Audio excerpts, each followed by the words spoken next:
আসসালামু আলাইকুম রহমতুল্লাহি বারাকাতুহু। আল্লাহর রহমতে আশা করি সবাই ভালো আছেন। আলহামদুলিল্লাহ। আমাদের প্রিয় নবী সাল্লাল্লাহু আলাইহি সাল্লাম যে কথাগুলো বলেছেন, সহিহ বুখারী হাদিস নং 660, ওই ব্যক্তিকে কিয়ামতের দিন আল্লাহ তাআলা আরশের নিচে ছায়া দিবে। আর ওই ব্যক্তি এমন কাজের জন্যই আল্লাহ তাআলার আরশের নিচে ছায়া পাবে কিয়ামতের দিন।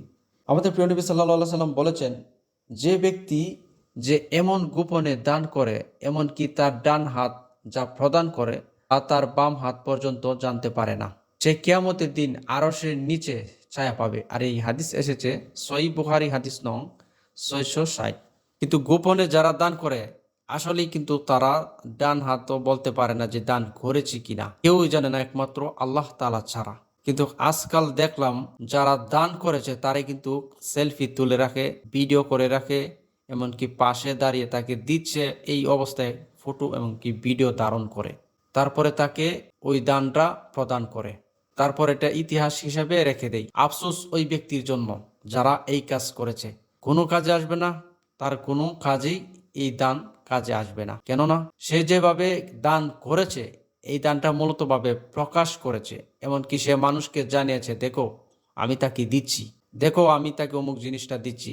সে নিজেকে বাহাদুর সাবিত করলো। সে আল্লাহ তাআলার সন্তুষ্টির জন্য দান করে নাই। যদি আল্লাহ তাআলার সন্তুষ্টির জন্য দান করত, তাহলে অবশ্যই ওই ব্যক্তি গোপনে দান করত, তাকে আড়ালে দিত, এমনকি সেলফি তো তোলা দূরের কথা, ভিডিও তো দূরের কথা, তাকে গোপনে দিয়ে আরও তাকে মরিয়ে সুন্দর করে বুঝিয়ে, তাকে আদর যত্ন করে যেই বস্তুটা তাকে দান করেছে তাকে রাখা আগ পর্যন্ত তাকে সুন্দর করে গুছিয়ে দিয়ে সমঝিয়ে তারপরে সে চলে আসবে। যাকে যে কোনো কিছুই দান করা হোক, শুধু একমাত্র ওই ব্যক্তি জানলো, আর যে ব্যক্তি পাইলো সে জানলো, আর আল্লাহ তাআলা তো জেনেই গেল। তো এখন আমাদের মধ্যে অনেকেই রয়েছে যারা দান করতে চাই, দানটা কিন্তু আমরা ভিডিও ধারণ করে রেখে দিই ইতিহাস, এটা আবার ফেসবুকে সোশ্যাল মিডিয়াতে আমরা পোস্ট করে করে তারপর এটা একটা মানুষের কাছে নিজেকে বাহাদুর সাবিত করি, এমনকি নিজে বলি যে আমি অমুক জিনিসটা দিয়েছি।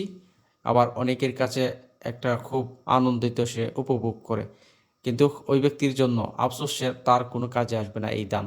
আবার অনেকেরই দেখেছি যারা দান করে, কাছে যার পরিচিত তাকে বেশি দিচ্ছে, আবার যাকে চেনে না তাকে কম দিচ্ছে। আবার এখানে মধ্যে কোনো একটা শৃঙ্খলা নেই, এর মধ্যে কোনো সৌন্দর্য বজায় রাখে নাই। এর মধ্যে রয়েছে মানে ডাকাডাকি, মারামারি, এই পর্যায় পর্যন্ত চলে যায়। এমনকি গোপনের যে দানটা করার কথা ছিল সেটা গোপন তো হয়ই নাই, বরং যাদেরকে দেওয়ার কথা ছিল তাদের মধ্যে একটা মারামারি পর্যায় পর্যন্ত চলে যায়। আমরা দেখেছি এইগুলো হয়েছে আমাদের বাংলাদেশের মধ্যে। এই দান কখনোই আপনার কাজে আসবে না, কারণ আপনি এখানে বাহাদুর নিজেকে সাবিত করেছেন, নিজেকে সাব্বাস পাওয়ার জন্য এই দানগুলো দেওয়াচ্ছেন, এমনকি মানুষের কাছে নিজেকে উচ্চ লেভেলে নেওয়ার জন্য দান করেছেন। আল্লাহ তাআলার সন্তুষ্টির জন্য এই দান কখনোই কাজে আসবে না। আর আল্লাহ তাআলা বলেছেন, যেই ব্যক্তি তার ডান হাত যা গোপনে দান করলো বাম হাত জানলো না, বাম হাত যা গোপনে দান করলো ডান হাত জানলো না, সেই ব্যক্তিকেই কিয়ামতের দিন আল্লাহ তাআলা আরশের নিচে ছায়া দেবে, আরশের নিচে সে ছায়া পাবে। আর যারা প্রকাশ্য দান করালো, এমনকি প্রকাশ্য দান করে মানুষের মধ্যে একটা বিভ্রান্তি সৃষ্টি করে পর্যন্ত, এটা একটা ঝগড়া পর্যায়ে নিয়ে গেল, কখনোই এই দান কাজে আসবে না।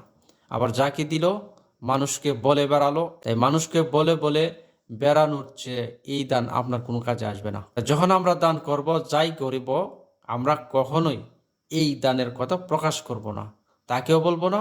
আরেকটা কথা, এখানে অনেকেই বলে তাকে যে তোমাকে আমি অমুক জিনিসটা দিলাম, আমার জন্য দোয়া করো।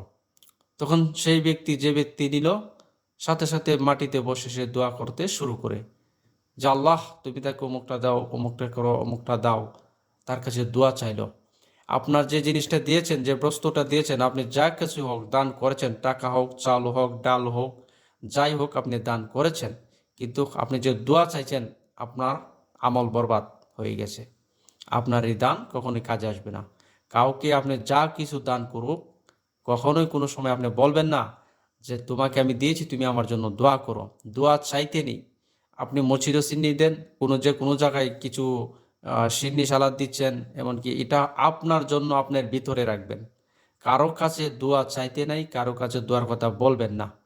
আল্লাহ তাআলার নামে মনে মনে রাখবেন, আমি আল্লাহর নামে সিন্নি করলাম, বাস এতটুকুই বলবেন, আর কিচ্ছু বলার প্রয়োজন নেই। আপনাকে তো কেউ জিজ্ঞাসা করবে না যে কিসের জন্য দিচ্ছ।